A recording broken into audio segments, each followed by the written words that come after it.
Hello friends, welcome to my channel. இன்னைக்கு நான் உங்களுக்கு ஒரு சாட் ரெசிபி வடை பாவ் எப்படி செய்யறதுன்னு தான் காமிக்க போறேன். இந்த வடை பாவ் செய்யறதுக்கு முதல்ல நம்ம ஒரு பூண்டு பொடி தயார் பண்ணிக்கலாம். இதை வந்து ட்ரை கார்லிக் சட்னி அப்படின்னு சொல்லுவாங்க. பூண்டு பொடி செய்யறதுக்கு ஸ்டவ் ஆன் பண்ணி ஒரு பேன்ல 1 டீஸ்பூன் அளவுக்கு எண்ணெய் விட்டு சூடு பண்ணிக்கோங்க. இதுல 1/3 கப் அளவுக்கு பொடியா நறுக்கின பூண்டை சேர்த்து நல்லா பொன்னிறமாகிற வரைக்கும் வறுத்துக்கோங்க. பூண்டு இந்த மாதிரி நல்லா பொன்னிறமானதும் அதை ஒரு தட்டில் கொட்டி வச்சுக்கோங்க. அடுத்ததா அதே பேன்ல 3 டேபிள் ஸ்பூன் அளவுக்கு வேர்க்கடலை சேர்த்து மிதமான சூட்ல நல்லா வறுத்துக்கோங்க. வேர்க்கடலை இந்த மாதிரி நல்லா வறுப்பட்டதும் அதையும் நம்ம தட்டில் கொட்டி வச்சுக்கலாம். அடுத்ததா அதே பேன்ல 1/2 டேபிள் ஸ்பூன் அளவுக்கு வெள்ளை எள்ளும் 2 டேபிள் ஸ்பூன் அளவுக்கு ட்ரை கோகோனட் பவுடரும் சேர்த்து 1 நிமிஷம் மிதமான சூட்ல நல்லா வதக்கிட்டு நம்ம தட்டில் கொட்டி வச்சுக்கலாம். நம்ம வதக்கின பொருட்கள் எல்லாம் நல்லா ஆறுனதும் அதை ஒரு மிக்சி ஜார்ல சேர்த்து 1/2 டேபிள் ஸ்பூன் அளவுக்கு வரமிளகாய் தூளும் தேவையான அளவு உப்பும் சேர்த்து கொஞ்சம் கொரகொரப்பா அரைச்சி எடுத்து வச்சுக்கோங்க. ஒருவேளை நீங்க அரைச்ச பொடியில கொஞ்சம் ஈரப்பதம் இருந்தது அப்படின்னா இந்த மாதிரி ஒரு பேன்ல நீங்க அரைச்ச பொடியை சேர்த்து மிதமான சூட்ல 2 நிமிஷம் நல்லா வதக்குனீங்க அப்படின்னா உங்களோட பொடி வந்து ஈரப்பதம் இல்லாம இந்த மாதிரி நல்லா ட்ரையா கிடைக்கும்.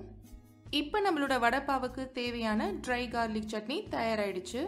இந்த பூண்டு சட்னியை நீங்க ஒரு ஏர்டைட் கண்டெய்னர்ல போட்டு ஃப்ரிட்ஜில் ஸ்டோர் பண்ணியும் வச்சுக்கலாம். அடுத்து நம்ம வடைப்பாவு செய்யறதுக்கு உருளைக்கிழங்கு போண்டா தயார் பண்ணிக்கலாம். போண்டாக்கு ஸ்டஃபிங் செய்யறதுக்கு முதல்ல ஸ்டவ் ஆன் பண்ணி ஒரு பேன் வச்சு 1 டீஸ்பூன் அளவுக்கு எண்ணெய் விட்டு சூடு பண்ணிக்கோங்க. எண்ணெய் நல்லா காஞ்சதும் 1/4 டீஸ்பூன் அளவுக்கு கடுகும் 1/4 டீஸ்பூன் அளவுக்கு சீரகமும் சேர்த்துக்கோங்க. கடுகு சீரகம் நல்லா பொரிஞ்சதும் 1 டேபிள் ஸ்பூன் அளவுக்கு இஞ்சி பூண்டு பச்சை மிளகாய் விழுது சேர்த்து நல்லா வதக்கிக்கோங்க. இஞ்சி பூண்டு பச்சை மிளகாய் நல்லா வதங்கினதும் இதுல 1/4 டீஸ்பூன் அளவுக்கு மஞ்சள் தூள் சேர்த்து நல்லா வதக்கிக்கோங்க. இப்போ இதுல 3 மீடியம் சைஸ் உருளைக்கிழங்க வேக வச்சு தோல் உரிச்சு நல்லா மசிச்சு சேர்த்துக்கலாம். கூடவே தேவையான அளவு உப்பும் சேர்த்து நல்லா கிளறி விட்டுக்கோங்க.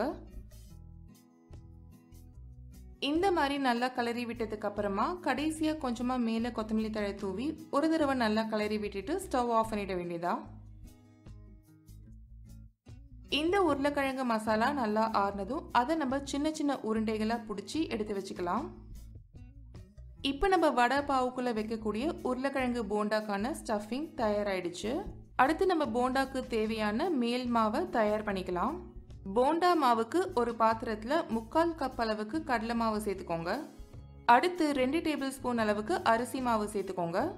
இது கூடவே 1/4 டேபிள் ஸ்பூன் அளவுக்கு மிளகாய் தூளும் தேவையான அளவு உப்பும் கொஞ்சமா பெருங்காய தூளும் சேர்த்துக்கோங்க. இது எல்லாத்தையுமே ஸ்பூன் வச்சு ஒரு தடவை நல்லா கிளறி விட்டுட்டு கொஞ்சம் கொஞ்சமா தண்ணி விட்டு போண்டா மாவு பதத்துக்கு கரைச்சிக்கோங்க. மாவு ரொம்ப தண்ணியாவும் இல்லாம ரொம்ப கெட்டியாவும் இல்லாம இந்த மாதிரி பதத்துக்கு கரைச்சி வச்சுக்கோங்க. அடுத்து நம்ம உருளைக்கிழங்கு போண்டா செய்யலாம். அதை வந்து பட்டாட்டா வடை அப்படின்னு சொல்லுவாங்க. நம்ம ஏற்கனவே செஞ்சு வச்சிருக்கிற உருளைக்கிழங்கு மசாலா உருண்டைகளை போண்டா மாவுல முக்கி இந்த மாதிரி எண்ணெயில பொரிச்சு எடுக்க வேண்டியதான். போண்டா இந்த மாதிரி நல்லா மொறுமொறுன்னு ஆனதும் நம்ம எடுத்து வச்சுக்கலாம். இப்போ நம்மளோட வடை பாவுக்கு உருளைக்கிழங்கு போண்டா தயாராயிடுச்சு. அடுத்து நம்ம வடை பாவுக்கு சூரா தயார் பண்ணிக்கலாம். சூரா அப்படின்றது ஒன்றும் இல்லைங்க, நம்ம ஏற்கனவே செஞ்சு வச்சிருக்கிற போண்டா மாவை கொஞ்சமா கையில எடுத்து இந்த மாதிரி சின்ன சின்னதா எண்ணெயில ஊத்தி பொரிச்சு எடுக்கிறது தான் சூரா அப்படின்னு சொல்லுவாங்க. இந்த சூரா நல்லா மொறுமொறுன்னு ஆனதும் நம்ம கடாயிலேருந்து எடுத்துடலாம். இப்போ கடைசியா நம்ம வடை பாவை அசம்பிள் பண்ணி பரிமாற வேண்டியதான். Green chutney, tamarind chutney, dry garlic chutney, சூரா, உருளைக்கிழங்கு போண்டா, எண்ணெயில பொரிச்ச பச்சை மிளகாய், பாவ் பன் இதெல்லாம் தான் நமக்கு தேவை. வடை பாவை அசம்பிள் பண்ண பாவ் பண்ண இந்த மாதிரி பாதியை கட் பண்ணிக்கோங்க. பாவ் பண்ணோட கீழ்ப்பகுதியில் கொஞ்சமா green chutney, tamarind chutney, dry garlic சட்னியை தடவிக்கோங்க. இது மேல ஒரு உருளைக்கிழங்கு போண்டா, கொஞ்சமா சூரா, ஒரு பொரிச்ச பச்சை மிளகாவை வச்சு பண்ண மூடிட்டோம் அப்படின்னா நம்மளோட அருமையான வடை பாவ் தயாராயிடும். இந்த ஸ்ட்ரீட் ஃபுட் ரெசிபியை நீங்க கண்டிப்பா ட்ரை பண்ணி பாருங்க. தேங்க்ஸ் ஃபார் வாட்சிங்.